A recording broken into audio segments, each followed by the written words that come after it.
Hello everybody, welcome back to my channel. If you have followed me for a while, you should know that most of the videos I have published on this channel fall under three categories or subjects: philosophy, sociology, and history. Why these three subjects, you may wonder. The reason is simple. These are the subjects that I teach, or I used to teach, as a professor. Speaking of being a professor, let me pose a question to you if you happen to be a college student. What do you think are the qualities of an excellent professor? By the way, I used to be the chairperson of a very big academic department for many years. And how to be a good professor was one of the topics we often discussed in our faculty meetings. I know different students and even different professors have different views. However, for me as a professor and as an academic chairperson, it is always my view that an essential quality which a good professor should possess is the ability to explain complicated terms, concepts, and theories in simple, easy-to-understand language and illustrate them with everyday examples.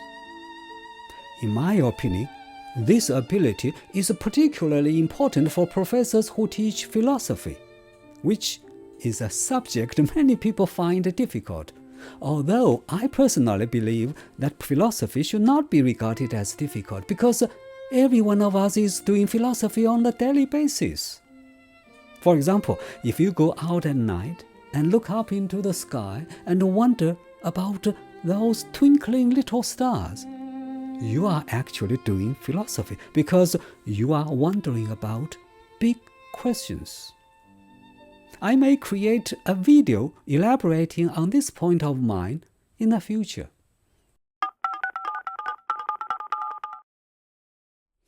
Anyway, philosophy is difficult for many people, not only because it explores abstract ideas and not the concrete, tangible reality, but also because philosophical ideas and arguments are often complex, subtle, and nuanced. It is also true that some philosophers, including some philosophy professors, present their ideas in books or classrooms in a style that is obscure and pretentious. It is as if only obscure words and long sentences could serve their purpose, which is to appear knowledgeable and clever. But they forgot the old saying that clear is better than clever. Today, I want to make a short video talking about a few theories in ethics. In case you don't know about ethics, it is a branch of philosophy. More specifically, ethics is the study of what is right and what is wrong, what is good and what is bad. In our daily life, ethics concerns our moral behavior. It tells us what to do and what not to do.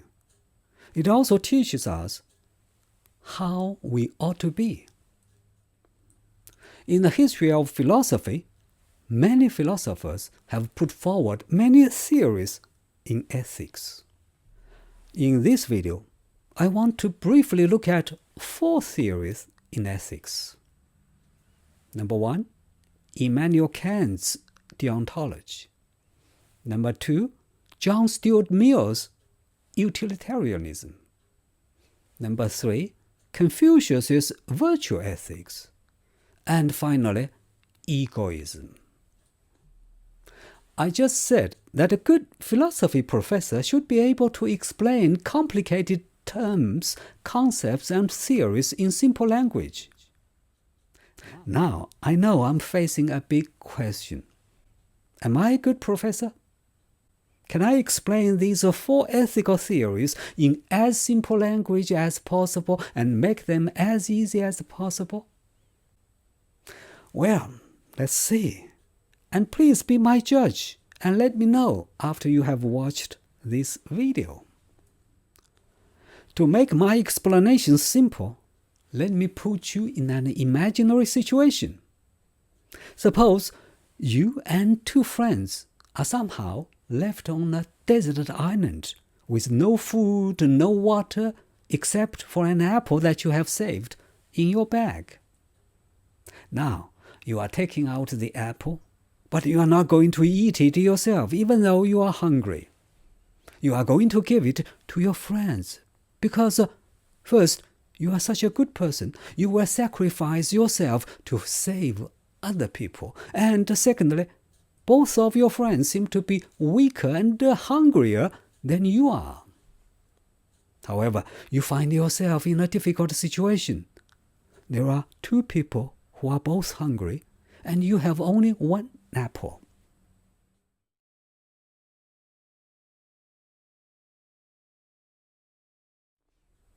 So, the big question you are facing is, should you give the apple to person A, or should you give the apple to person B? As a matter of fact, if you think deeply about it, this is actually an ethical question. What is the right thing to do? And how can you be a morally good person? Obviously, you have several options. As I shall explain, each option represents one ethical theory.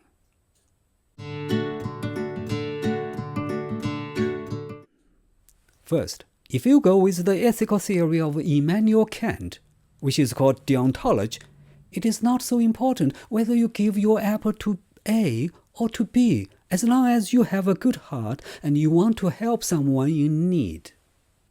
Either give it to A or to B and you will be doing the right thing. You don't need to know who is hungrier because it really doesn't matter. For Kant, it is the right motive that makes an action right. In his moral theory, Kant calls this kind of motive the good will. The good will is the only thing that is good in and of itself, no matter what. In other words, a morally good person always does things out of a sense of moral obligation or duty.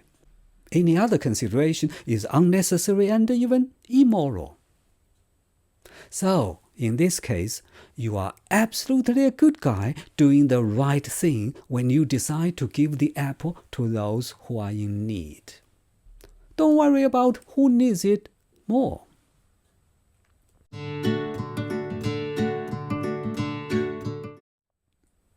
Secondly, if you go with the theory of John Stuart Mill, you will have to ask either of your friends and determine which one is hungrier and therefore will enjoy the apple more. For Mill, you are only good if you give it to the one who surely has more pleasure eating the apple. In ethics, this theory is called Utilitarianism. According to this theory, what is right and what is wrong is solely determined by the outcomes or consequences of choosing one action over others. More specifically, utilitarianism teaches you that the right action is the one which brings greater amount of pleasure to a great number of people. In this case, therefore, if a person A gets the greater amount of pleasure from eating your apple, you should give it to A. I know you now have a question in your mind. How do you know that A needs it more than B? Well, it is a good and legitimate question, and it surely deserves more discussions. But I will leave it for my future videos, when I discuss and critique those ethical theories, including utilitarianism.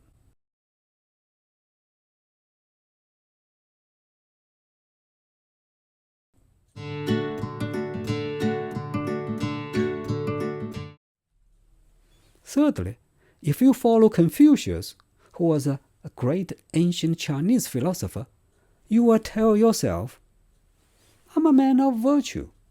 As a good man, whatever action I take must be right. In the moral theory of Confucius, what is important is the cultivation of virtue. To determine if anyone is morally good or not, you only need to find out if the person possesses those good virtues or traits of good character. Some of the most important virtues of a moral person include generosity, kindness, and sincerity. If you possess all those virtues, whatever you do will be considered as a morally right thing. So, in this case, you may give your apple to either A or B. Your generosity and kindness already makes you a morally good person.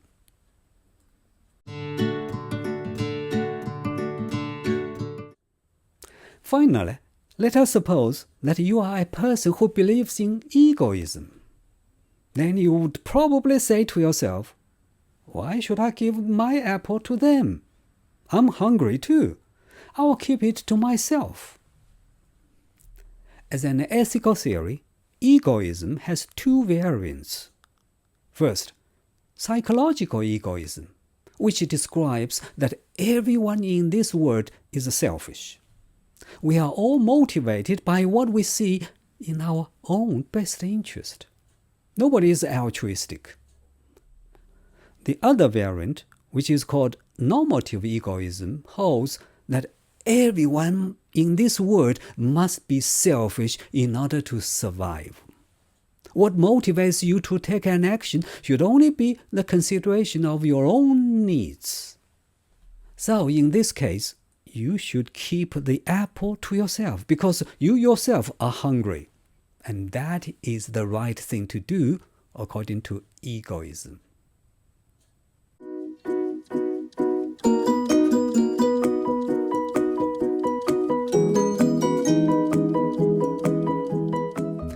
Well, that is all that I wanted to talk about in this short video today. Have you got an idea about the 4 ethical theories? Do you think I explained them clearly enough? Of course, I agree with you that it is impossible to explain such complex theories in such a short video. If you would like me to create more videos elaborating on each of those 4 ethical theories, please let me know. In any case, my point in this video was to show to you that complex philosophical theories can be made easy to understand and in simple language. Please be my judge if I have succeeded in demonstrating and proving my point. Thank you for watching this video, and I'll see you in the next one.